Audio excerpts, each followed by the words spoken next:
Cardiologist Kiran Lakkireddy గారు ఉన్నారు. ఆయన అడిగి మరింత సమాచారం తెలుసుకుందాం. సార్ నమస్తే అండి. నమస్తే నారాయణ గారు. సార్ మనం ఇప్పటికే హార్ట్ అటాక్స్ పైన చాలా వరకు అయితే అవగాహన కల్పించే ప్రయత్నం అయితే చేస్తూ ఉన్నాం. కానీ మారుతున్న ఈ లైఫ్ స్టైల్తో పాటుగా అంటే మన శత్రువులు ఎవరు, మన మిత్రులు ఎవరు అనేది మనం బయట ఉన్న దాన్ని బట్టేసి మనం కనుక్కోవచ్చు. కానీ మన గుండెకున్న శత్రువులు ఎవరు, మిత్రులు ఎవరండి? ఓకే, నమస్తే అండి. నా పేరు డాక్టర్ కిరణ్ లక్కిరెడ్డి.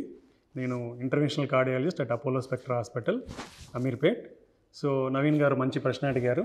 మనకి గుండెకి శత్రువులు ఎవరు, మిత్రులు ఎవరు? రెండు కూడా మనమే. అది ముందు మనం తెలుసుకోవాల్సినది. ఎలా అండి?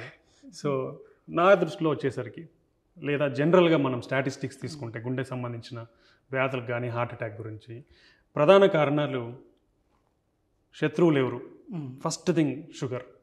షుగర్ అనేది విపరీతంగా పెరుగుతూ వస్తుంది కొన్ని సంవత్సరాల నుంచి. షుగర్, డయాబెటీస్ అనేది సమ్ 3 to 5 fold ప్రీవియస్ ఇయర్స్కి పోల్చుకుంటే పెరిగిపోయింది. Every 2 in 5 people are having diabetes. ప్రతి ఒక్కరికి షుగర్ అనేది వస్తుంది. ఎవరిని అడిగినా షుగర్. మీకు షుగర్ ఉందా అంటే ఉంది.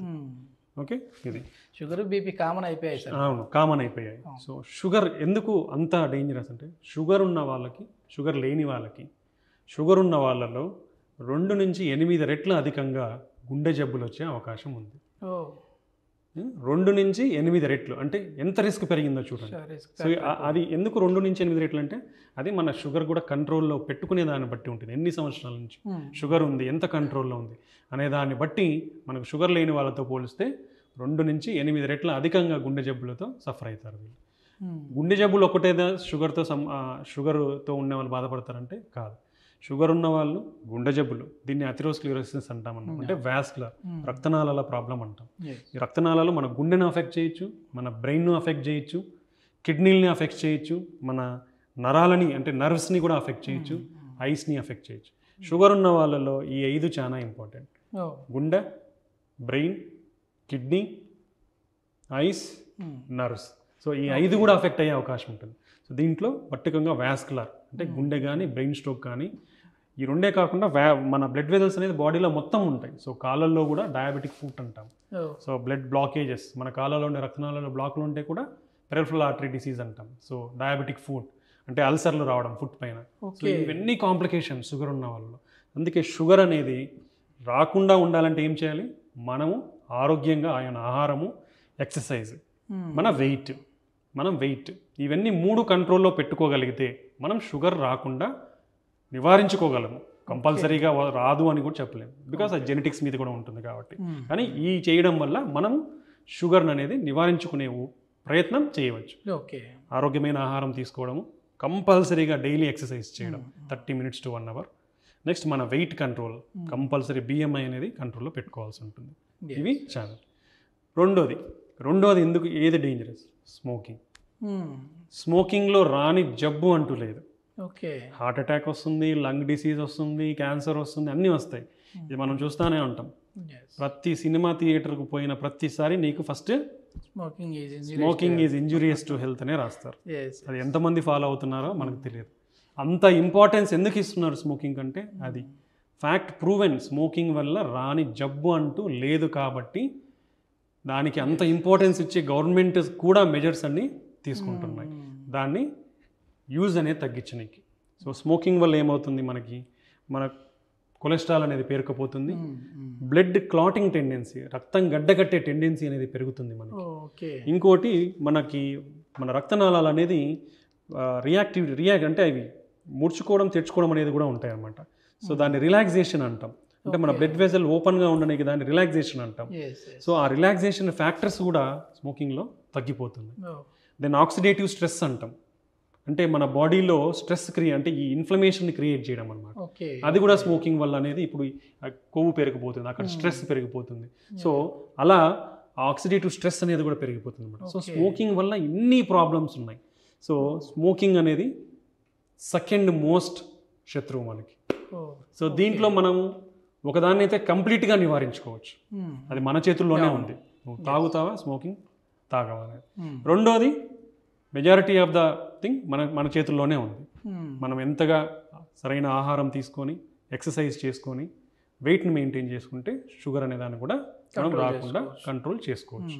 లేదా వచ్చిన వాళ్ళు కంట్రోల్ ట్యాబ్లెట్స్తో పాటు ఇవి కూడా వాడుకుంటే షుగర్ అనేది కూడా కంట్రోల్లో ఉంటుంది. సో ఈ రెండు ప్రధానమైన కారణాలు. మూడోది బీపీ. బీపీ అనేది వయసుతో పాటు వస్తుంది యూజువల్గా. సెకండ్, ఫ్యామిలీ హిస్టరీ ఉన్న వాళ్ళలో కూడా బీపీ వస్తుంది. ఎంత బీపీ ఉంటే మనకు బీపీ ఉన్నట్టు? మనకున్న గైడ్ లైన్స్ ప్రకారం మోర్ దాన్ 140, అంటే రెండు ఉంటాయి దీంట్లో values. Systolic blood pressure, diastolic blood pressure అంటాం. సో మోర్ దాన్ 140 సిస్టోలిక్ పైన ఉండేదాన్ని, కింద ఉండే వాల్యూ 90. మోర్ దాన్ 140/90 ఉంటే బీపీ మనకు ఉన్నట్టు. ఎక్కడ బీపీ చూసుకొని మనకు బీపీ ఉందని నిర్ధారించుకోవచ్చు? హాస్పిటల్కి పోయినప్పుడు యూజువల్గా చాలా మందికి టెన్షన్ వల్లనో యాంగ్జైటీనో హాస్పిటల్ అనే భయమో ఉన్నదంతా బీపీ పెరుగుతుంది. సో ఆడ ఉన్నంత మాత్రాన బీపీ ఉన్నట్లా అంటే చెప్పలేం. దాన్ని 2-3 సార్లు చెక్ చేయాలి. దాని యావరేజ్ తీసుకోవాలి. సేమ్ టైంలో ఓకే వచ్చిన దాని యావరేజ్ తీసుకొని మనం నిర్ధారించాలి. ఎందుకంటే నడుచుకుంటూ వచ్చినప్పుడు నువ్వు యాక్టివిటీ చేసింటా కాబట్టి కొంచెం బీపీ అనేది పెరుగుతుంది. సో ఆ బీపీ అనేది నిర్ధారణకు కూడా ఒక ప్రాసెస్ అనేది ఉంటుంది. సో అది ఎక్స్పర్ట్స్ క్లారిఫైగా వాళ్ళు చెక్ చేసి అప్పుడు మాత్రమే బీపీ ఉందనేది మనకు చెప్తారు. ఓకే. రెండోది, ఒకవేళ బీపీ ఉన్న వాళ్ళు కంట్రోల్లో ఎలా పెట్టుకోవాలి? నాకు ఆఫీస్కి వస్తే ఎక్కువ రీడింగ్స్ వస్తున్నాయి, కంట్రోల్ కావట్లేదు అంటారు. సో ఇంట్లో ప్రతి ఒక్కరూ బీపీ ఉన్న వాళ్ళకి బీపీ మిషన్ పెట్టుకుంటే వాళ్ళకి మన బీపీ కంట్రోల్లో ఉండేది ఇంట్లోనే చెక్ చేసుకోవచ్చు. హోమ్ బీపీ రికార్డింగ్స్ అనేది it's a very effective tool అంటాం అనమాట. అంటే మన ఇంట్లో ఉండే బీపీ చాలా కంట్రోల్లో ఉందంటే మనకు ఉన్న మందులపైన అది కంట్రోల్ ఉన్నట్టు. సో బీపీ అనేది, బీపీ ఉన్న వాళ్ళకు కూడా 55% ఆఫ్ ద బీపీ ఉన్న వాళ్ళకి హార్ట్ అటాక్స్ అనేది మేజర్ ప్రాబ్లం. ఓకే. మళ్ళీ మూడోది ఒబిసిటీ. ఇప్పుడు చూస్తున్నాం మనం ఆల్మోస్ట్ ఊబకాయం అనేది పెరుగుతూ పోతూ ఉంది, విపరీతంగా పెరుగుతూ ఉంది. వయసుతో సంబంధం లేదు, జెండర్తో సంబంధం లేదు. లేడీస్లోనూ ఒబిసిటీ ఎక్కువైపోతూ ఉంది, మేల్స్లోనూ ఒబిసిటీ ఎక్కువైపోతూ ఉంది, చిన్నపిల్లల్లో కూడా ఒబిసిటీ అనేది ఎక్కువైపోతూ ఉంది. సో అందుకే మన బిఎంఐ అనేది మనం రెగ్యులర్గా చెక్ చేసుకొని దాన్ని కంట్రోల్లో పెట్టుకోగలగాలి. దానికి తగ్గ వెయిట్ లాస్ కానీ ఏదైనా ఉంటే అవన్నీ కూడా మనం ట్రై చేయాలి. ఓకే. ఫ్యూచర్లో మనకు బీపీ షుగర్ అనేది ఎక్కువగా కనుక్కొని ట్రీట్మెంట్ తీసుకుంటున్నాం కాబట్టి దానివల్ల వచ్చే గుండె జబ్బులు అనేది కొంచెం కొంచెం కంట్రోల్ అవుతూ ఉన్నాయి, పెరగకుండా పోకుండా.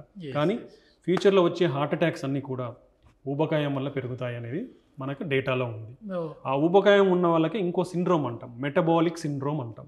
సో ఈ మెటబాలిక్ సిండ్రోమ్ అంటే ఏంటంటే మన ఊబకాయం అంటే మన అబ్డామినల్ ఒబిసిటీ, ఈ సర్కంఫరెన్స్ అనేది ఎక్కువ ఉండడం. మోర్ దెన్ 108 సెంటీమీటర్స్ ఇన్ మగవాళ్ళల్లో, 88 సెంటీమీటర్స్ ఆడవాళ్ళల్లో. ఓకే. రెండోది కొలెస్ట్రాల్స్. మన కొలెస్ట్రాల్స్, చెడు కొలెస్ట్రాల్ ఎక్కువ ఉండడము, మంచి కొలెస్ట్రాల్ తక్కువ ఉండడం. మంచి కొలెస్ట్రాల్ అంటే హెచ్డిఎల్ అంటాం, చెడు కొలెస్ట్రాల్ అంటే ఎల్డిఎల్ ట్రైగ్లిజరైడ్స్ అంటాం. ఇవి ఎక్కువ ఉండడం, ఇది తక్కువ ఉండడం. మూడోది షుగర్ ఉండడం. నాలుగోది బీపీ ఉండడం. ఇవన్నీ కలుపుకొనే దీన్ని మెటబాలిక్ సిండ్రోమ్ అంటాం. సో ఫ్యూచర్లో దీనివల్ల పెరిగే హార్ట్ అటాక్స్ అనేది చాలా ఎక్కువ వచ్చే అవకాశం ఉందనేది మన అధ్యయనం అనేది చెప్తా ఉందన్నమాట. ఇవి ప్రధానమైన కారణాలు. మిగతాటివి తీసుకుంటే మన ఇన్యాక్టివిటీ, ఫిజికల్ ఇన్యాక్టివిటీ, మనం పని చేయకపోవడం అనేది కూడా ఒక రిస్క్ ఫ్యాక్టర్. మన అన్హెల్తీ ఫుడ్ హ్యాబిట్స్ అనేది ఒక risk factor. Then nowadays even inadequate sleep, stress, pollution, these are also ఇవన్నీ కూడా emerging risk factors for heart problems. చిన్న దాంట్లో కూడా టెన్షన్ పడిపోవడం, ఆలోచించడం అతిగా, ఇవన్నీ కూడా మన స్ట్రెస్ లెవెల్స్. ఇంకోటి social interaction. Even social interaction is also important. నువ్వు ఎంతమందితో ఇన్వాల్వ్ అయ్యి how much happily you are అనేది కూడా చాలా ఇంపార్టెంట్. ఈవెన్ సోషో ఎకనామిక్ దానంటే మన స్టేటా అనేది కూడా ఇంపార్టెంట్. సో ఇవన్నీ కూడా risk factors for heart problems. మొత్తం మీద ఎక్కడో శత్రువులు లేరు, మనలోనే ఉన్నారు. మనమే శత్రువులం, మనమే మిత్రులం. సో ఏదైనా సరే మన చేతుల్లోనే ఉంటుంది. కాబట్టి గుడ్ హ్యాబిట్స్ని అయితే అలవాటు చేసుకోండి. ఎందుకంటే చిన్న ఏజ్లోనే ఈ హార్ట్ అటాక్స్ రావడము, సడన్ కార్డియాక్ అరెస్ట్ రావడము ఎంతో మందిలో మనం చూస్తూ ఉన్నాము. డాక్టర్ గారు చెప్పినట్లుగా ఈ లైఫ్ స్టైల్లో పూర్తి చేంజ్ అయితే వస్తే, ముందు వెయిట్ అనేది కూడా తగ్గితే ఇంకా మంచిదని చెప్పేసి అంటా ఉన్నారు. Thank you sir. నమస్తే.